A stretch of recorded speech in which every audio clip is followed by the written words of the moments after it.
There are two main reasons why you would feel drained after socializing. The first is that you're truly an introvert, and the second is that you have social anxiety. And it could be a combination of these two things. So it's really important to know the difference. So, how do we explain the difference? Well, for social anxiety, it's about the capability of doing things. So even if you're an introvert, you should be able to meet new people, make friends, public speak. You should be able to do essentially everything that an extrovert could do, but it will take more energy to do so because being an introvert just means you get your energy from being alone. It means you recharge by yourself. It doesn't mean that you can't do these things. And this really helped me reframe the things I wanted to do in my life because a lot of the things that I do involve socializing. Like I do stand up comedy a little bit. Obviously, I make videos. I love meeting new people. I like doing these things, but I also need my alone time. Like I'm more introverted than I am extroverted.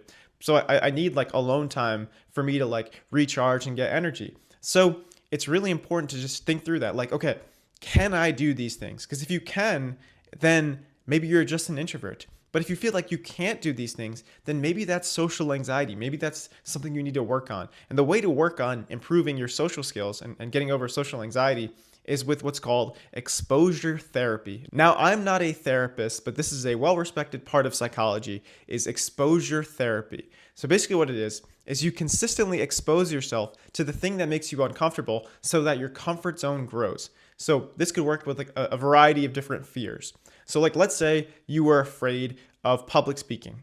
Well, a therapist, what they may do is they may say, okay, you're afraid of public speaking. What do you think you could do tomorrow that would get you a little bit more comfortable? It doesn't have to be getting on stage. It could be just something that involves putting yourself outside of your comfort zone. What do you think you would do? And maybe you answer like, oh, you know what? Maybe introducing myself to someone new would be outside my comfort zone. That would feel almost like public speaking. So then you would go and do that and you would feel a little bit more comfortable. And then you would slowly expose yourself more and more to this thing that makes you uncomfortable until your comfort zone grows and then you can get on stage and actually public speak. So it's about like finding the level that you're at, beating that level, and then moving on to the next level and then doing that consistently. It's kind of like a video game. And again, I'm not a therapist, but I do think that's the best analogy is that it's like a video game. It's like you consistently beat the level and then you move up and then eventually you get to the level, which is like the final boss, which is public speaking, if that's the fear that you want to focus on, if that's the social anxiety you want it to focus on. The point being that as an introvert, you should still be able to do these things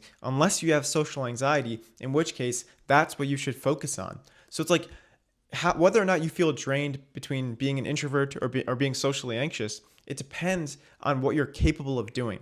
So like even if you're an introvert, there may be certain things that are totally worth the energy that would benefit your life. Like maybe getting really good at public speaking as an introvert would really benefit your life. So it's like if that's the case, then it's something you should pursue.